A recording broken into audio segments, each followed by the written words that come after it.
afirmativa que levanten la mano.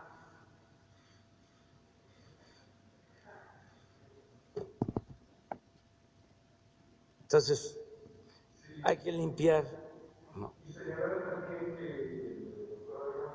En un proceso electoral pasado se tuvo que enfrentar a todo un aparato en donde hasta camiones de traslado de valores hacían repartición de muchos de esos recursos para mover la llamada ola roja. Sí. Muchas gracias. Sí. ¿La compañera?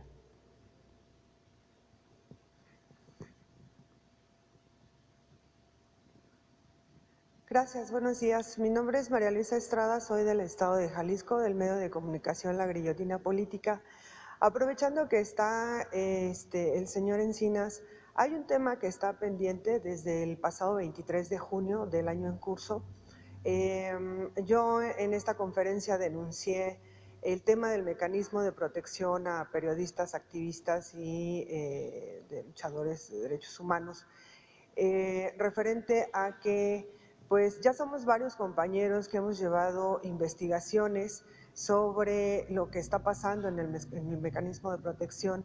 En esa ocasión yo le mencionaba a usted, señor presidente, que había habido una investigación en donde pues se arrojaba que el mecanismo de protección está coludido con las empresas de seguridad de Genaro García Luna, en este caso su hermana Esperanza García Luna, y en lo cual pues también se había hecho pues investigación con otros compañeros periodistas, no nada más soy yo, son varios compañeros periodistas que han llevado a cabo esta investigación, a lo que su respuesta fue que al otro día se iba a presentar el señor Encinas y pues bueno, me invitó a que regresara, mas sin embargo no fue así.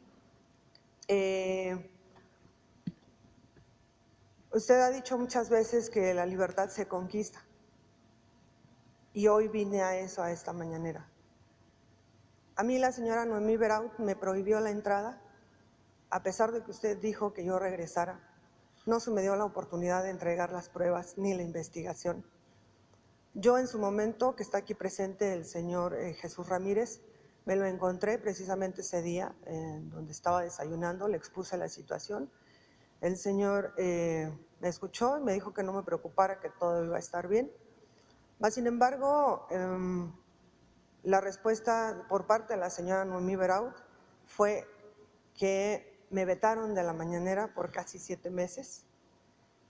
Aquí, por haber hecho esa denuncia y haber sacado a la luz esa investigación sin que me dieran ni siquiera la oportunidad de presentar la investigación, en total me llegaron casi 200 amenazas, todas están documentadas. Fui a la Fiscalía General de la República, mas sin embargo me dijeron que no procedía, porque no me había pasado nada, no me habían hecho nada, solo eran amenazas.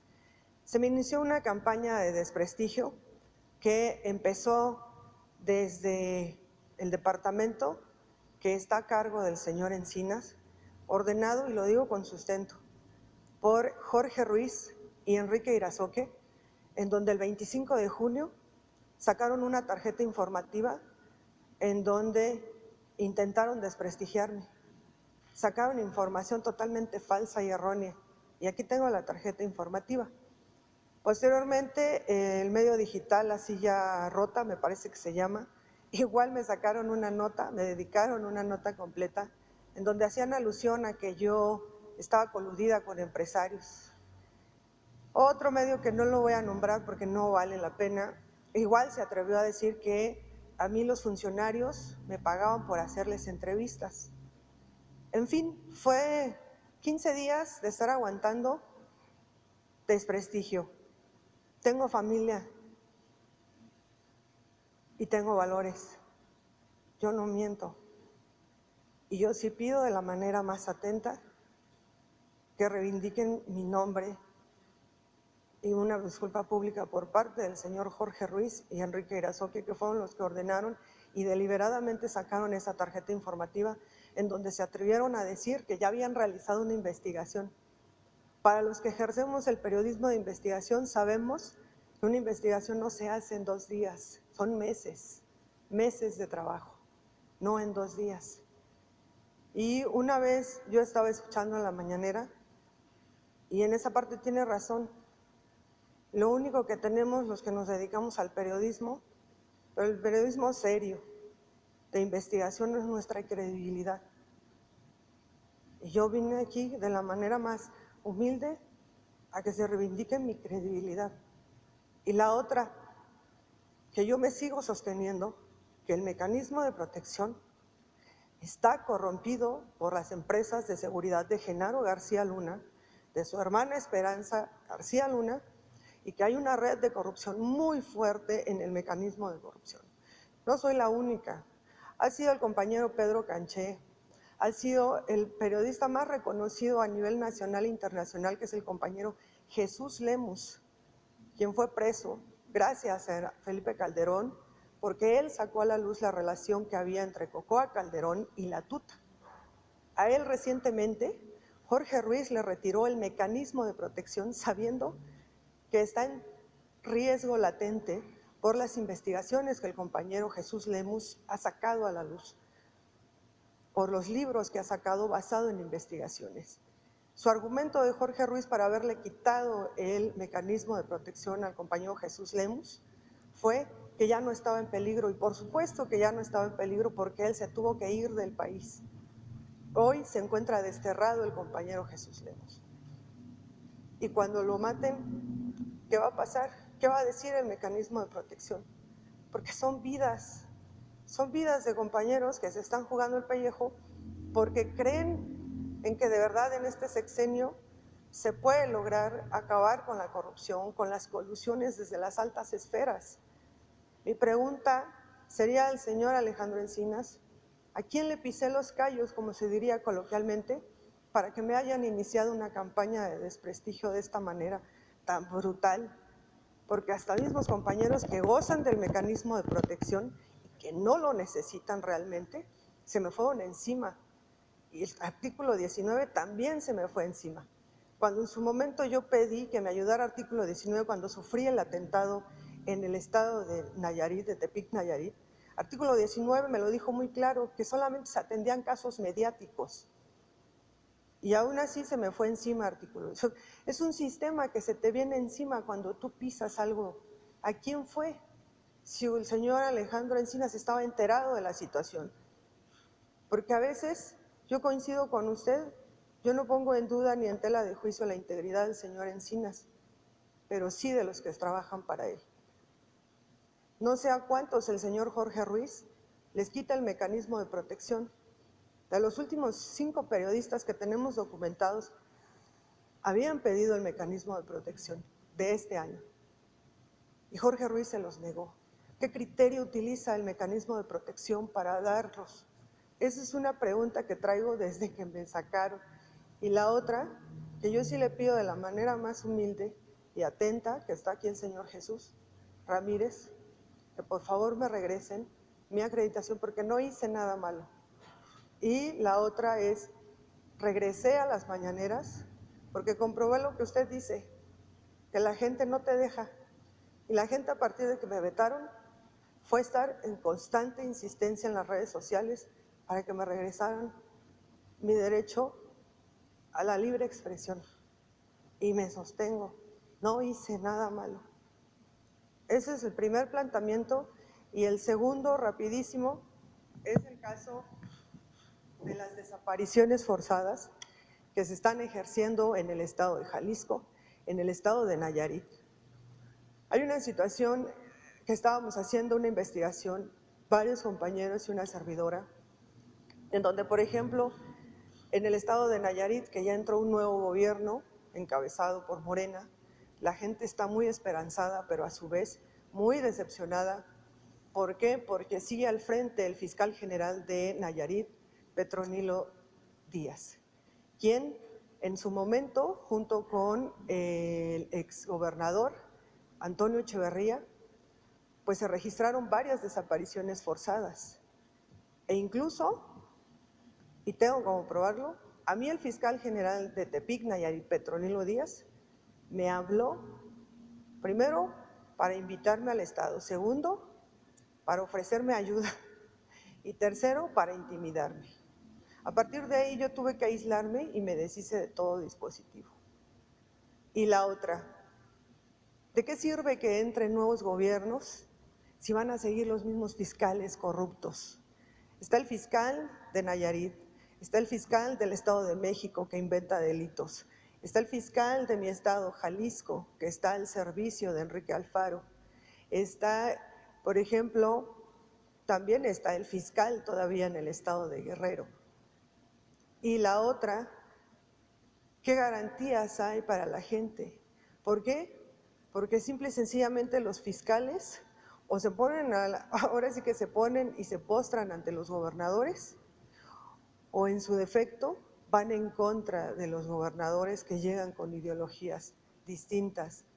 Que también, dicho sea de paso, está lo más reciente, que estaban hablando de injusticias, está el más reciente caso del operador político de Ricardo Monreal, que hacen un escándalo, tanto Dante Delgado como Ricardo Monreal, y dice uno, ¿por qué ese escándalo? Más de 70 años en el estado de Veracruz no se había vivido un gobernador que de verdad se preocupara por el campesino, por el lechero, por el que vende pollos o huevos, porque es la parte con que sostienen la mayor parte de los ciudadanos en el estado de Veracruz. Y hoy salen a defender a un presunto delincuente. ¿Y por qué no se hace eso con el campesino? Hay una situación que yo estaba escuchando el discurso del presidente de la Suprema Corte de Justicia de la Nación, en donde dijo que realmente ya el más protegido estaba viviendo la justicia, y no es verdad. ¿Cuántos delitos generados tan solo existen en el estado de Tabasco del 2016, cuando el exgobernador se colgó la medalla de que iba a acabar con los grupos que ejercían los secuestros? Hay muchísimos casos. Apenas estamos iniciando la investigación y apenas llevamos 1000 casos documentados y sustentados que estuvieron generados. Y hoy el fiscal que se encargaba de generar eso lo tiene Barbosa, precisamente encabezando la Fiscalía de Secuestros. Y dice uno, ¿cuándo se va a terminar este tipo de monopolios corruptos? ¿Cuándo realmente el campesino o los que andamos a pie o nos tratamos de ganar la vida honradamente, vamos a tener realmente justicia? Si no se tiene para pagar un buen bufete de abogados, no existe la justicia. Y yo lo digo para que ojalá y el presidente de la Suprema Corte de Justicia de la Nación saliera un rato de su oficina y le preguntara a los familiares que hay veces que vienen desde lejos y se quedan a pernoctar afuera de los penales porque gastan más si van y vienen. Esos serían los dos planteamientos. Muchísimas gracias. Muy bien, mira, para abreviar, lo de la entrada es libre. Si no era así, tú no tienes ningún problema. Yo lo estoy ahora instruyendo, ¿sí? Para que puedas entrar las veces que quieras hacerlo. Lo segundo es que si se demuestra que te afectaron en tu dignidad, nosotros ofreceríamos desde aquí disculpa y te invitaríamos para que estuvieses presente. Te propongo de que le encarguemos este asunto y que aceptemos una resolución de la Comisión de Derechos Humanos, si estás de acuerdo. Sí. Eso sería lo segundo. Y lo tercero, sobre el mecanismo de protección, pues vamos a pedirle a Alejandro que nos informe. Sí, con mucho gusto. Por supuesto que revisamos esta situación. Nosotros no tenemos el por qué emitir alguna valoración o calificación alguna sobre el desempeño de ninguna de las personas beneficiarias del mecanismo, ya sea periodistas o defensores de derechos humanos.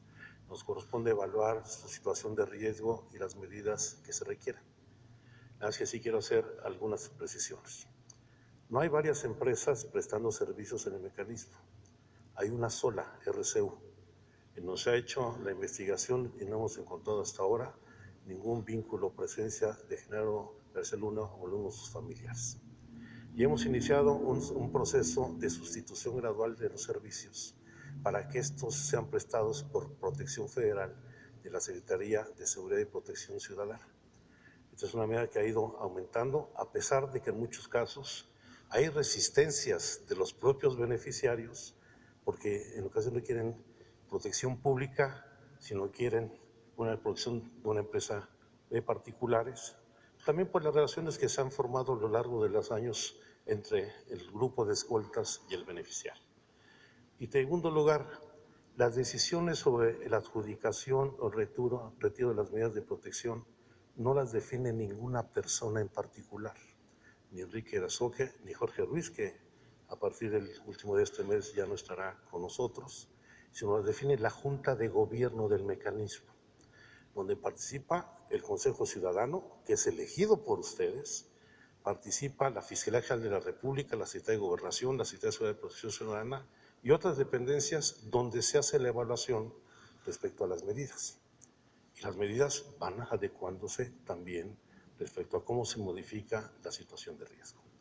En el caso específico de Jalisco y Nayarit, respecto a las desapariciones, estamos trabajando de manera conjunta con ambos gobiernos, particularmente en el caso de Nayarit, donde por primera vez vamos a hacer un ejercicio con el nuevo gobierno para hacer una búsqueda a partir de un análisis de contexto. Después, porque los hechos de desaparición en el caso de Nayarit estuvieron efectivamente ligados a la actividad delictiva del exgobernador y del exfiscal Beitia. Y en este ejercicio, con toda seguridad, vamos a profundizar todo el análisis de las actividades delictivas que desde la Fiscalía del Estado se realizaron y cómo se vincularon no solamente con grupos delictivos, sino también cómo se tomó la decisión de que los propios perpetradores de las desapariciones fueron desaparecidos para borrar toda huella de la actividad ilícita de las propias autoridades. Este es un trabajo muy importante que estamos haciendo con el gobierno del Estado y estamos aplicando un modelo similar en otras entidades, incluido el Estado de Jalisco, donde haremos las intervenciones. Y revisaremos este caso, yo en lo personal, tanto en la denuncia de la empresa como en el caso particular que tú nos señalas respecto a tu persona. No, por último, por ejemplo, está el caso por el que detuvieron a los policías de Compostela, del muchacho que realmente es de Jalisco y desapareció en Nayarit, en Compostela. La señora Karina Nova, hasta el día de hoy ni siquiera la Fiscalía del Estado de Nayarit le ha permitido tener acceso a su expediente. La señora desconoce que exista en ese expediente y ha ido en repetidas ocasiones de Jalisco a Nayarit y no le han querido entregar el expediente. Y la otra, que la comisión de búsqueda que se encuentra en Nayarit, la señora Karina no ha pedido en repetidas ocasiones el apoyo y se la han negado. Y entonces en este caso dice, ¿qué opera? ¿Qué pasa en esos casos? ¿A dónde acude? Ella ha acudido en todas las estancias y no la han escuchado. Y otra de las cosas, también a la hora de preguntar, es un hermetismo total de todas las autoridades y me refiero a las federales. Digo, las estatales pues ya uno sabe que están corrompidas, pero ¿y las federales? En este caso, señor Encinas, ¿qué se hace? ¿Habría manera de que usted apoyara que le entregaran el expediente? Porque ni siquiera sabe en qué está conformado el expediente. No sabe ni siquiera si de verdad el expediente está conformado por desaparición forzada de su hijo. Pues que se te atienda ahora mismo para que ese caso sea atendido de inmediato, si te parece. Muchas gracias. Sí.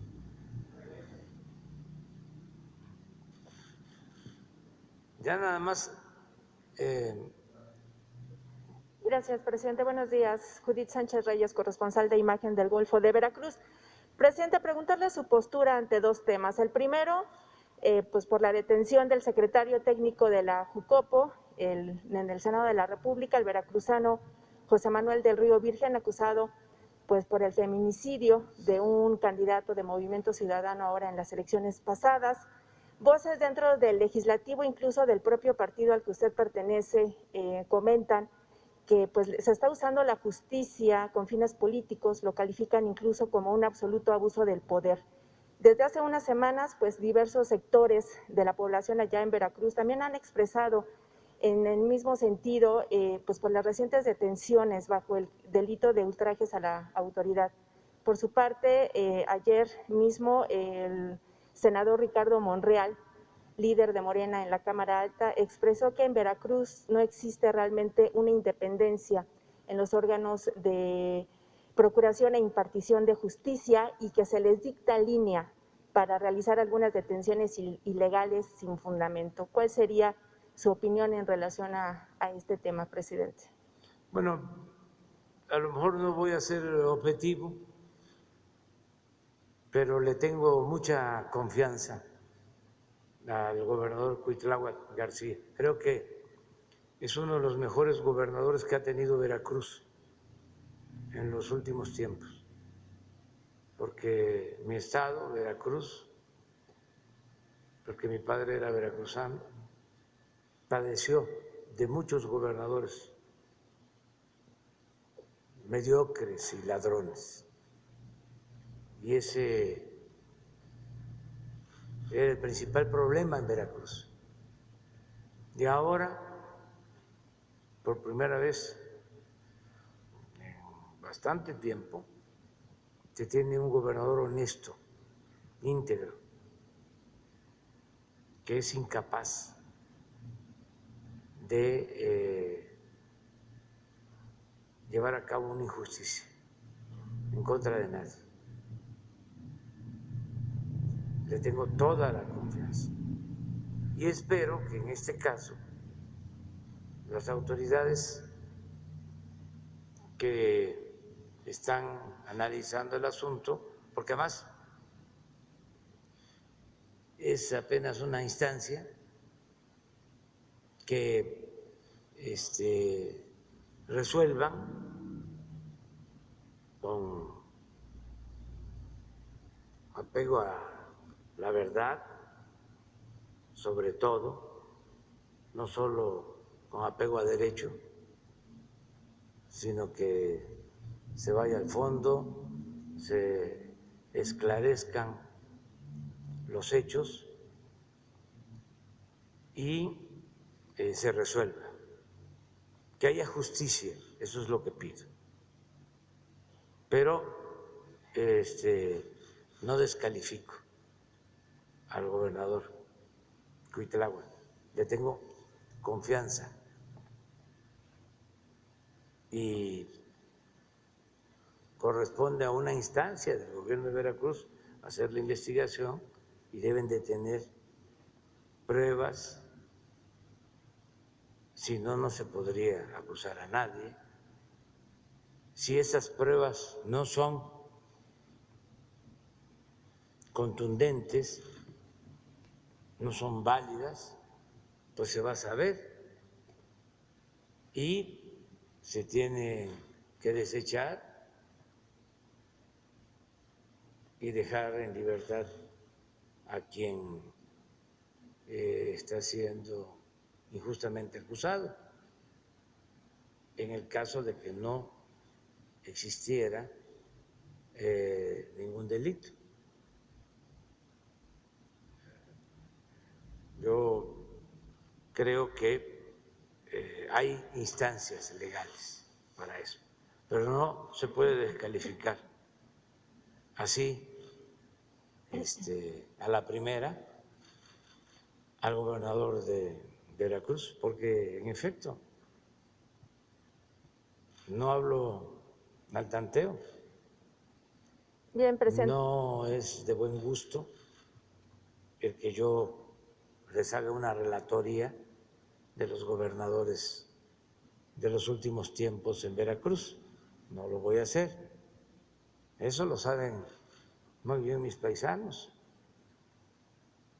que no se dejan chorear,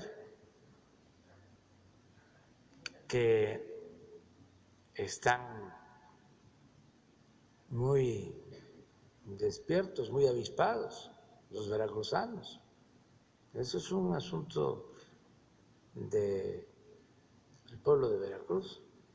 Y lo demás, pues que la ley resuelva, pero no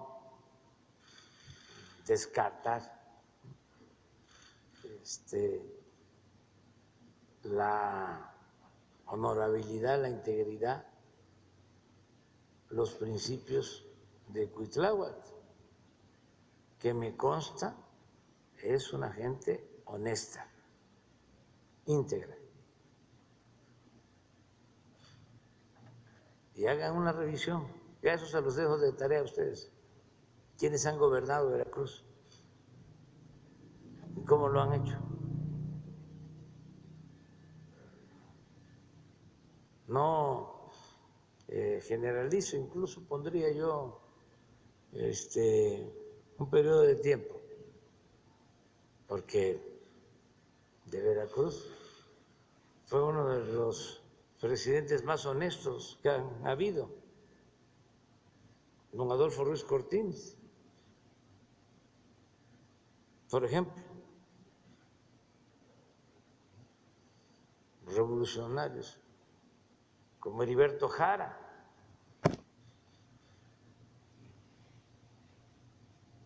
y otros más de allá, de Veracruz, el presidente Sebastián Lerdo de Tejada, su hermano que era de primera, Miguel Lerdo de Tejada, veracruzanos gigantes, pero también ha habido gentes sin convicciones, sin ideales. El otro día hablé, aprovechando el viaje, de que me daba mucho gusto que había ganado presidente electo ahora, Boric, en Chile, que tenía 35, 36 años, joven, y salió un conservador adversario a decir, ¿cuánto vamos que cuando la oposición saque a un joven, él va a decir que no tiene experiencia? Pues de una vez aprovecho, ¿no?, para contestarle que no es nada más ser joven, hay que tener ideas, hay que tener convicciones. Cuando hablo de Boric es joven y de lucha. Hay otros jóvenes que los pueden introducir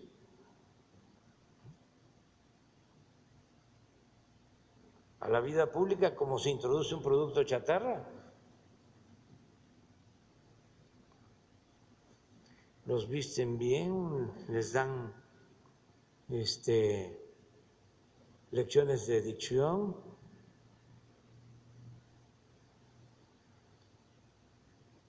modales, los engominan.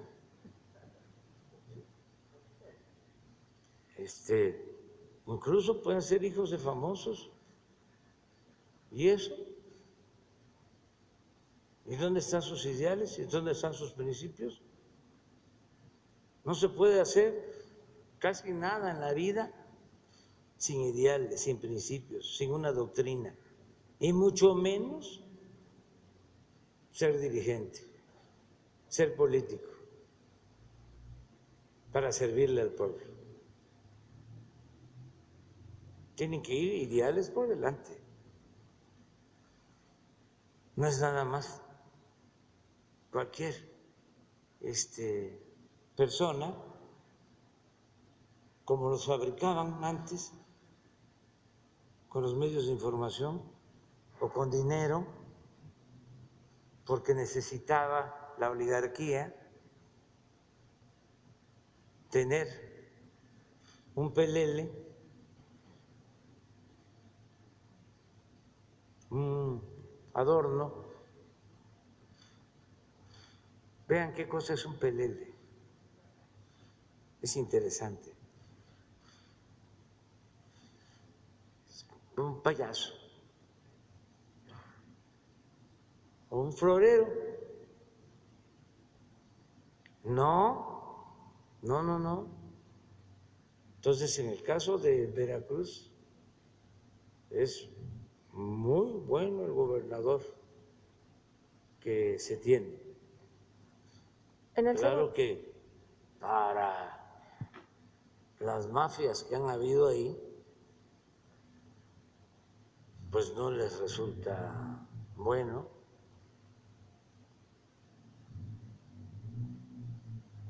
Pero ahí están los resultados.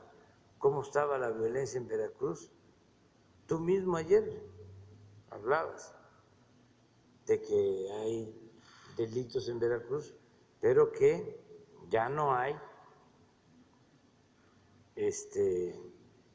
los homicidios que habían, ni los secuestros que habían. ¿Y por qué? Bueno, porque el gobernador es un hombre confiable.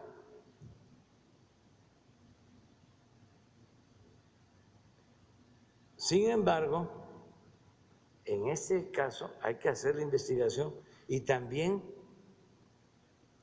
tomar en cuenta, ojalá, de aquí, si hace falta, que se den los antecedentes, porque la gente no sabe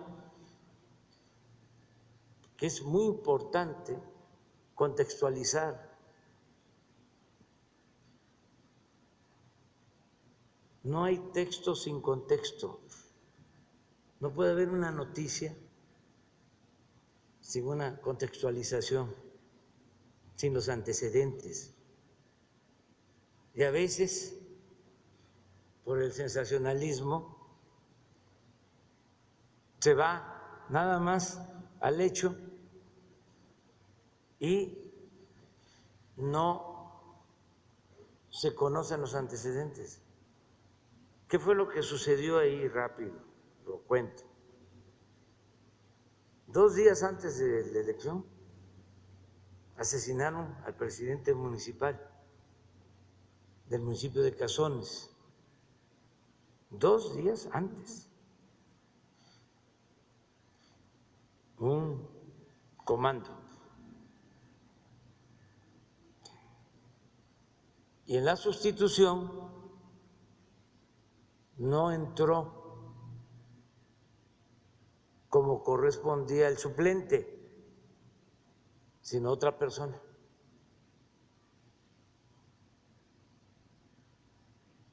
El caso es que al final acusaron al suplente de algún delito o al que ganó la elección, lo acusaron. O sea, es un asunto complicado, pero imagínense si llegaron a asesinar al candidato y un comando, pues no es nada más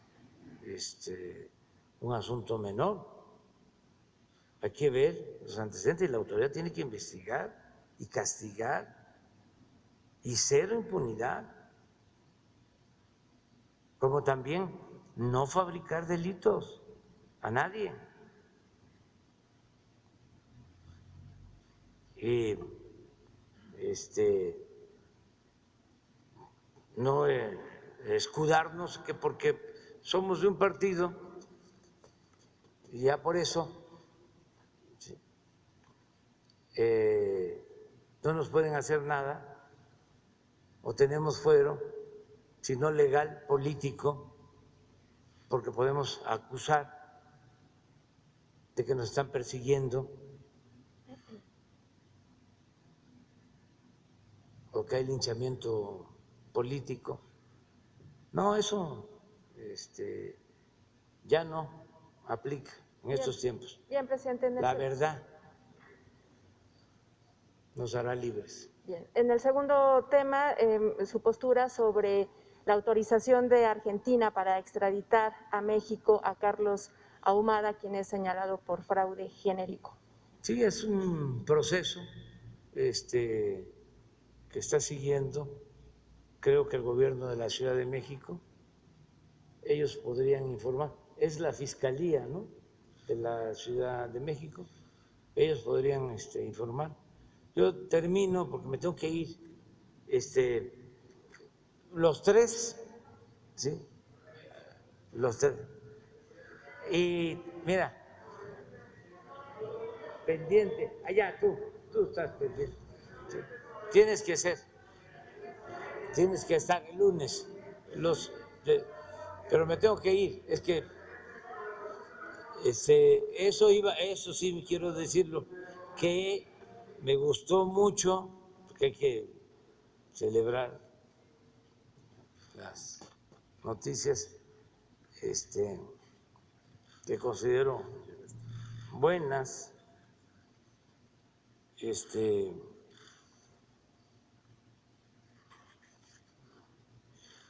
Me gustó la resolución de la Corte para que siga adelante el proceso de revocación del mandato, aunque tampoco concluye el litigio, pero fue muy importante lo de ayer, el que la Suprema Corte haya decidido, o dos ministras de la Suprema Corte hayan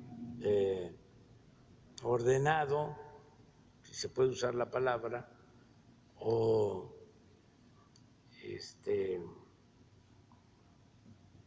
hayan exhortado al Instituto Electoral de que continúe con el proceso de revocación del mandato. Así están las cosas, así fue una muy buena decisión, porque es la democracia.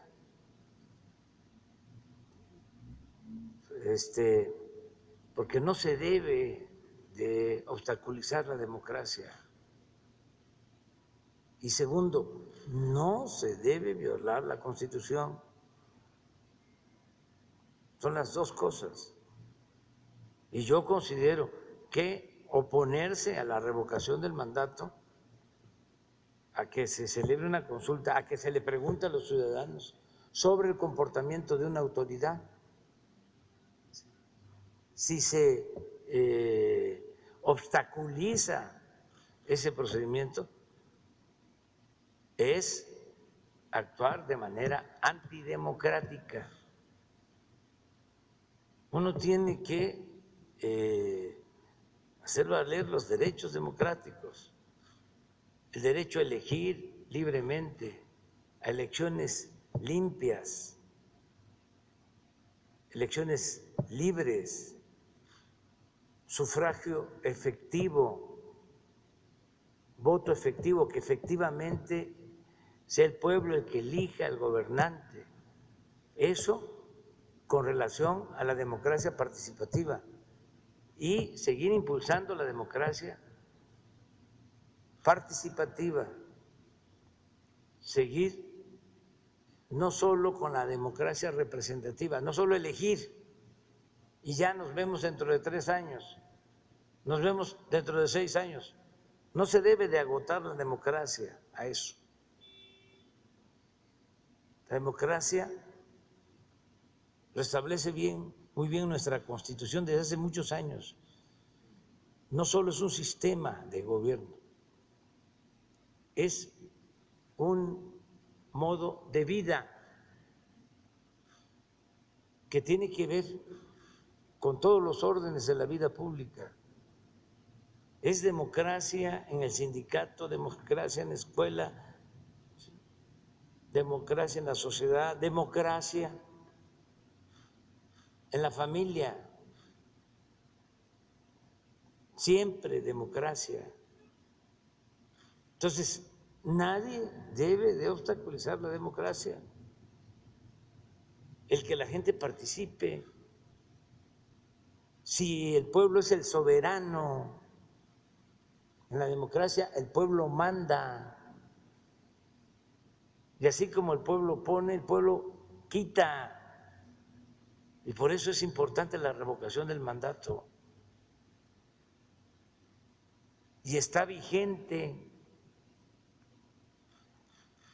está en la Constitución, además de que es un método democrático necesario para que nadie se sienta absoluto en ningún nivel de la escala y que el pueblo siempre tenga las riendas del poder en sus manos. Además de eso, es un mandato constitucional. No se puede violar, no se puede omitir. Entonces,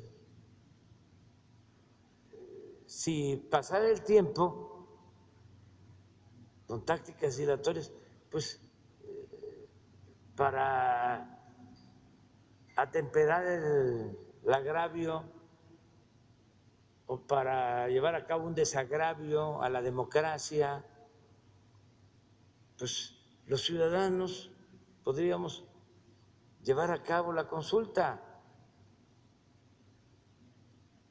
o buscar mecanismos. A ver, 10 encuestadoras, 10 de las de más antigüedad y credibilidad, 10, y hacemos una cooperación para pagarles. Y en una de esas hasta lo hacen de manera voluntaria. Y a ver, ¿qué dicen a la pregunta? Igual, la misma pregunta. ¿Quieres que continúe el presidente o que renuncie? Nada más sí o no, que continúe, sí, que se vaya o que no continúe.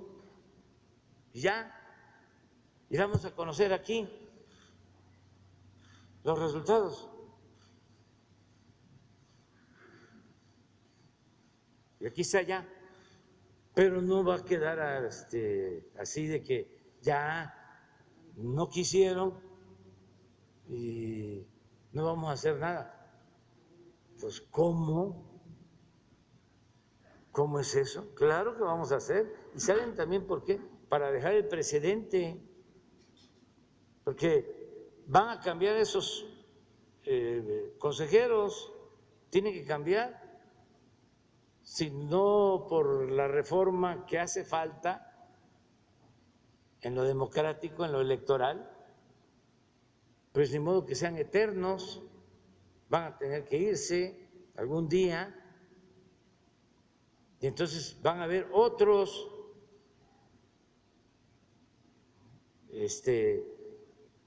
que pueden ser rectos, íntegros, demócratas, auténticos, y en otras circunstancias está vigente el mandato constitucional. No es desde el primer día, desde la primera ocasión, desecharlo y va a quedar en desuso como letra muerta,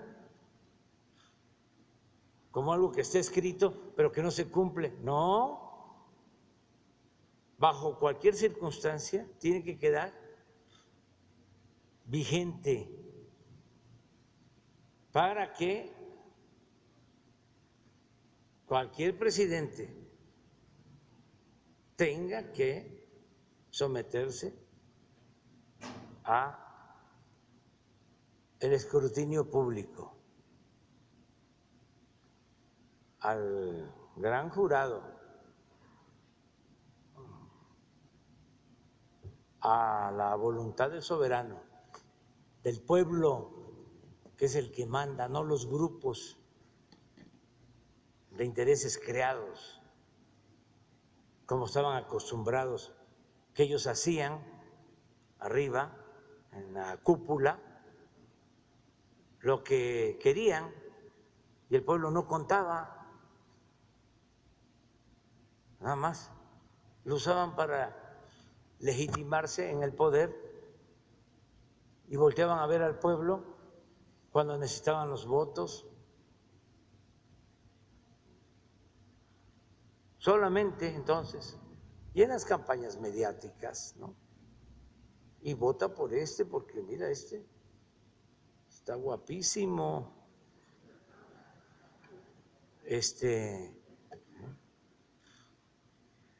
y mira cómo viste, y no le hagas ninguna pregunta, no, y si le haces una entrevista, le das las preguntas, que se las aprenda, ¿sí? Y si va a hablar, ponle unas pantallas, un teleprompter ahí, y cuídalo, protégelo, no le hagas preguntas incómodas, échale la mano, ayúdalo. Ya no, eso ya se acabó, ya no funciona. Bueno, nos vemos, feliz año, feliz Navidad.